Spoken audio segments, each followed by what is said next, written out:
Hey guys, ഇന്നലെ രാത്രി ചോറ് കുറെ ബാക്കി വന്നപ്പം എനിക്കെന്തോ പഴങ്കഞ്ഞി കഴിക്കാൻ ഭയങ്കര മോഹം. എന്റെ പറച്ചില് കേട്ടാ തോന്നും ഞാൻ ഇതിനു മുന്നേ കുറെ പഴങ്കഞ്ഞിയൊക്കെ കുടിച്ചിട്ടുണ്ടെന്ന്. പക്ഷെ ഇല്ല, ഇത് ഞാൻ ജീവിതത്തിൽ ഫസ്റ്റ് ടൈമാണ് പഴങ്കഞ്ഞി കുടിക്കാൻ പോകുന്നത്. അങ്ങനെ തലേ ദിവസത്തെ ചോറിൽ വെള്ളമൊക്കെ ഒഴിച്ച് വെച്ചിട്ടുണ്ടായിരുന്നേ. അപ്പൊ നമുക്കിനി ഇതിന്റെ പ്രിപ്പറേഷനിലേക്ക് കിടക്കാം. പുട്സം ചുവന്നുള്ളി, പിന്നെ നല്ല എരിവുള്ള നല്ല മുളകും, കുറച്ച് ഇഞ്ചി, കുറച്ച് വേപ്പില, പിന്നെ ആവശ്യത്തിന് ഉപ്പ്. ഇനി നമ്മുടെ മെയിൻ ഇൻഗ്രീഡിയന്റ് ആയിട്ടുള്ള നല്ല കട്ട തൈര്.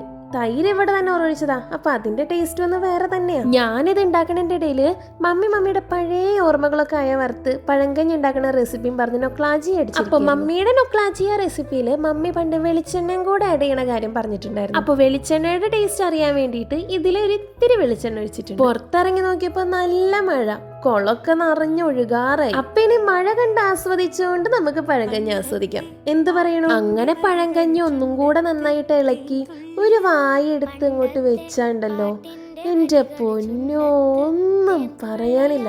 ആഹാ, അന്തസ്. ഈ ഒരു പഴങ്കഞ്ഞിയുടെ രുചിയൊന്നും വേറെ ഒരു പലഹാരത്തിനും കിട്ടുമെന്ന് എനിക്ക് തോന്നുന്നില്ല. അപ്പൊ എന്റെ എന്തായാലും കുടിച്ചു കഴിഞ്ഞിട്ട് നിങ്ങളും ട്രൈ ചെയ്ത് നോക്ക്.